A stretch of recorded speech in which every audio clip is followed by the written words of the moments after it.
19ನೇ ಶತಮಾನದಲ್ಲಿ ಬ್ರಿಟಿಷರ East India ಕಂಪನಿಯ ಪ್ರಭುತ್ವವು ಕೊನೆಯ ಹಂತದಲ್ಲಿರುವ ಕಾಲ. ಆ ಕಾಲದಲ್ಲಿ ಭಾರತ ಬಡ ದೇಶವಷ್ಟೇ ಅಲ್ಲ, ಭಯದ ನಾಡಾಗಿತ್ತು. ಇದಕ್ಕೆ ಸಾಕ್ಷಿಗಳೆಂಬಂತೆ ತಗ್ಗಿಗಳ ಕೃತ್ಯಗಳು ಬಯಲಿಗೆ ಬಂದಿದ್ದವು.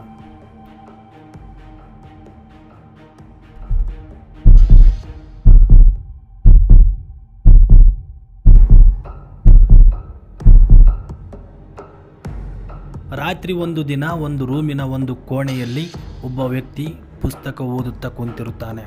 ಇವರ ಹೆಸರು ಫಿಲಿಪ್ ಮಿಡೋಸ್ ಟೇಲರ್. ಇವರೊಬ್ಬ ಖ್ಯಾತ ಬರಹಗಾರರು. ಇವರು ಬರೆದಿರುವ ಕ್ರೈಮ್ ಆಧಾರಿತ ಕಥೆಗಳು ತುಂಬ ಪ್ರಸಿದ್ಧಿ ಪಡೆದುಕೊಂಡಿರುತ್ತವೆ. ಓದುತ್ತಾ ಕುಳಿತ ಟೇಲರ್ನಿಗೆ ಹೊರಗಡೆಯಿಂದ ಯಾವುದೋ ಶಬ್ದ ಕೇಳಿಸುತ್ತೆ. ಅದರಲ್ಲಿ ಕೆಲವರು ಕೇಕೆಗಳಾಗ್ತಿರ್ತಾರೆ. ಕೆಲವರ ಧ್ವನಿ ಸ್ಪಷ್ಟವಾಗಿ ಕೇಳಿಸುವುದಿಲ್ಲ. ಏನಾಯಿತು ಎಂದು ಟೇಲರ್ ತಕ್ಷಣವೇ ಎದ್ದು ಹೊರಗೆ ಬರ್ತಾನೆ. ಹೊರಗಡೆ ಬಂದ ಟೇಲರ್ನಿಗೆ ಅಲ್ಲಿ ಅಷ್ಟು ಸ್ಪಷ್ಟವಾಗಿ ಏನೂ ಕಾಣುವುದಿಲ್ಲ.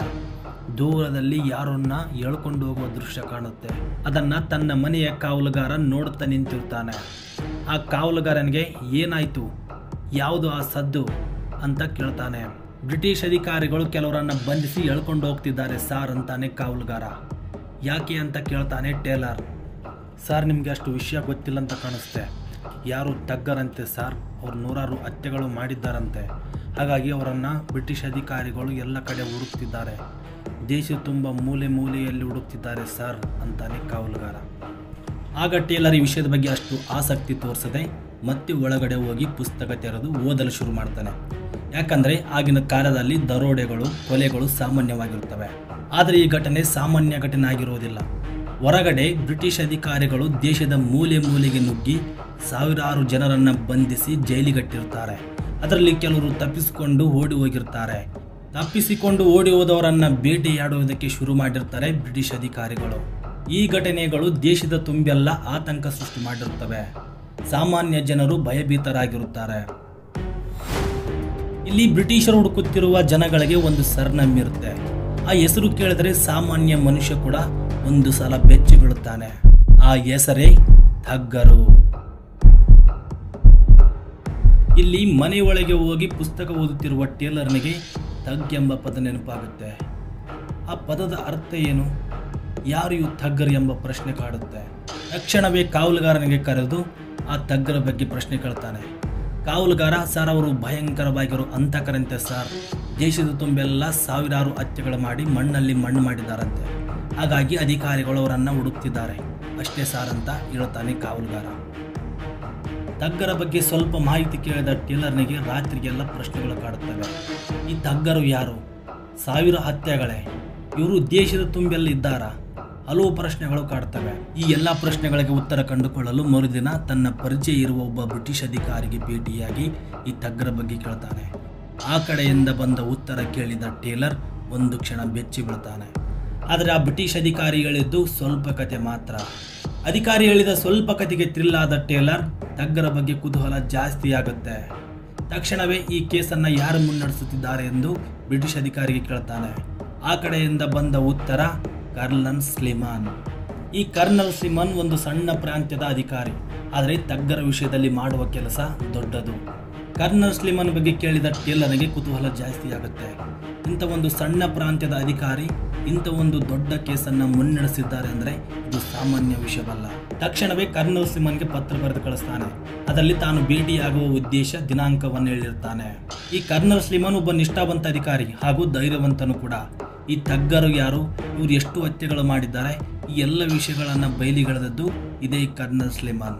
ಸೀದಾ ಹೋಗಿ ಸ್ಲಿಮನ್ನ ಭೇಟಿಯಾದ ಟೇಲರ್ ತಗ್ಗರ ಬಗ್ಗೆ ಮಾಹಿತಿ ಕೇಳ್ತಾನೆ. ತಗ್ಗರು, ಅವರಿಗೆ ಮಾನವೀಯತೆ ಎಂಬುದೇ ಗೊತ್ತಿಲ್ಲ ಸರ್. ದೇಶದ ತುಂಬ ಸಾವಿರಾರು ಯಾತ್ರಿಕರನ್ನು ಹಾಗೆಯೇ ನಮ್ಮ ಸೈನಿಕರನ್ನು ಸಾಯಿಸಿ ಮಣ್ಣಲ್ಲೇ ಮಣ್ಣು ಮಾಡಿದ್ದಾರೆ. ಕೆಲವರು ಸಿಕ್ಕಿಬಿದ್ದ ತಕ್ಷಣ ತಾವು ಮಣ್ಣು ಮಾಡಿದ ಜಾಗಗಳನ್ನು ತೋರಿಸಿದ್ದಾರೆ. ಕೆಲವು ಶವಗಳನ್ನು ತೆಗೆದಿದ್ದೀವಿ, ಇನ್ನು ಕೆಲವು ಶವಗಳನ್ನು ಅಲ್ಲಿಗೆ ನಿಲ್ಲಿಸಿಬಿಟ್ಟಿವೆ. ಯಾಕೆಂದರೆ ಒಂದೆರಡು ಶವಗಳಲ್ಲ ಸಾರ್ ತೆಗೆಯುವುದಕ್ಕೆ, ಸಾವಿರಾರು ಶವಗಳಿದ್ದಾವೆ. ಹಾಗಾಗಿ ಶವಗಳನ್ನು ತೆಗೆಯುವ ಕೆಲಸ ಅಲ್ಲಿಗೆ ನಿಲ್ಲಿಸಿಬಿಟ್ಟೆವು. ಈಗ ಉಳಿದ ತಗ್ಗರನ್ನು ಬಂಧಿಸುವ ಕಾರ್ಯದಲ್ಲಿ ನಿರತರಾಗಿದ್ದೇವೆ ಸರ್ ಎಂದು ಇನ್ನೂ ಕೆಲವು ವಿಷಯಗಳನ್ನು ಟೇಲರ್ನಿಗೆ ಹೇಳ್ತಾನೆ ಕರ್ನಲ್. ಆಗ ವಿಷಯ ಕೇಳಿದ ಟೇಲರ್ ಬೆಚ್ಚಿ ಬೀಳುತ್ತಾನೆ. ಏನು, ಭಾರತ ದೇಶದಲ್ಲಿ ಈಗ ಒಂದು ಹತ್ಯಾಕಾಂಡ ನಡೆದಿದೆಯಾ? ಇದು ಎಷ್ಟು ದಶಕಗಳಿಂದ ನಡೆದು ಬಂದಿದೆ? ಈ ಎಲ್ಲ ವಿಷಯಗಳನ್ನು ಕೇಳಿ ದಂಗಾಗ್ತಾನೆ ಟೇಲರ್. ಆಗ ಸ್ಲಿಮಾನ್, ಏನು ಸರ್ ಶಾಕ್ ಆಯ್ತಾ? ಇಂಥ ಭಯಂಕರವಾದ ಹಂತಕರಿದ್ದಾರಂದರೆ ನಂಬುವುದಕ್ಕೆ ಸಾಧ್ಯನೇ ಇಲ್ಲವಲ್ಲ ಸರ್ ಎನ್ನುತ್ತಾನೆ. ಸರ್, ಯಾರಾದರೂ ಒಬ್ಬ ತಗ್ಗರನ್ನು ನಾನು ಇಂಟರ್ವ್ಯೂ ಮಾಡಬಹುದಾ? ಆಗ ಸ್ಲಿಮಾನ್, ಖಂಡಿತ ಮಾಡಬಹುದು. ನಮಗೆ ಒಬ್ಬ ತಗ್ ತಂಡದ ನಾಯಕ ಸಿಕ್ಕಿ ಬಿದ್ದಿದ್ದಾನೆ. ಅವನೀಗ ನಮ್ಮ ಜೈಲಲ್ಲೇ ಇದ್ದಾನೆ. ಅವನಿಗೆ ಎಷ್ಟೋ ತಗ್ಗರನ್ನು ಹಿಡಿಯುವಲ್ಲಿ ನಮಗೆ ಸಹಾಯ ಮಾಡಿದ್ದಾನೆ. ಅವನು ಒಪ್ಪಿದರೆ ನೀವು ಇಂಟರ್ವ್ಯೂ ಮಾಡಬಹುದೆನ್ನುತ್ತಾನೆ ಕರ್ನಲ್. ಟೇಲರ್ನಿಗೆ ಆ ತಗ್ಗನ ಬಗ್ಗೆ ಕೇಳಿದ ತಕ್ಷಣವೇ ಕುತೂಹಲ, ಖುಷಿ ಜಾಸ್ತಿ ಆಗುತ್ತೆ. ಖುಷಿಯಾದ ಟೇಲರ್ನಿಗೆ, ಸರ್, ಆ ತಗ್ಗನ ಹೆಸರೇನು? ಆಗ ಸ್ಲಿಮಾನ್, ಅವನ ಹೆಸರು ಅಮೀರ್ ಆಲಿ ಎಂದು ಹೇಳ್ತಾನೆ. ತಗ್ಗರ ನಾಯಕ ಅಮೀರ್ ಆಲಿಯನ್ನು ಭೇಟಿ ಮಾಡಿ ಇಂಟರ್ವ್ಯೂ ಕೊಡಲು ಒಪ್ಪಿಸಿ ಅಂತೇಳಿ ಕರ್ನಲ್ಗೆ ಹೇಳಿ ಅಲ್ಲಿಂದ ತೆರಳುತ್ತಾನೆ ಟೇಲರ್. ಇಲ್ಲಿ ಟೇಲರ್ನಿಗೆ ಒಂದು ಆಲೋಚನೆ, ಈ ಅಮೀರ್ ಯಾರು? ಇವನಿಗೆ ತಗ್ ಎಂಬ ಪದ ಹೇಗೆ ಬಂತು? ಈ ಇವನು ಯಾಕೆ ತಮ್ಮ ತಂಡದವರನ್ನ ಎಲ್ಲರನ್ನ ಬಂಧಿಸುವಲ್ಲಿ ಸಹಾಯ ಮಾಡುತ್ತಿದ್ದಾನೆಂಬ ಹಲವು ಪ್ರಶ್ನೆಗಳು ಟೇಲರ್ನ ತಲೆಯಲ್ಲಿ ಓಡುತ್ತಿದ್ದವು. ಆದರೆ ಈ ಎಲ್ಲ ಪ್ರಶ್ನೆಗಳಿಗೆ ಉತ್ತರ ಕೊಡುವವನು ಅಮೀರ್ ಆಲಿ ಮಾತ್ರ. ಅಲ್ಲಿ ಅಮೀರ್ನ ಭೇಟಿಯಾದ ಕರ್ನಲ್ ಸ್ಲಿಮಾನ್ ವಿಷಯ ತಿಳಿಸಿ ಇಂಟರ್ವ್ಯೂಗೆ ಒಪ್ಪಿಸಿ ಆ ವಿಷಯವನ್ನು ಟೇಲರ್ನಿಗೆ ತಿಳಿಸುತ್ತಾನೆ. ಮರುದಿನ ಇಂಟರ್ವ್ಯೂ ನಡೆಸಲು ಎಲ್ಲರೂ ಸಿದ್ಧರಾಗುತ್ತಾರೆ. ಮರುದಿನ ಟೇಲರ್ ನೇರ ಜೈಲಿಗೆ ಹೋಗಿ ಅಮೀರಿಯನ್ನು ಭೇಟಿಯಾಗುತ್ತಾನೆ. ಅಮೀರ್ ಕೂಡ ಟೇಲರ್ನಿಗಾಗಿ ಕಾಯುತ್ತಿರ್ತಾನೆ.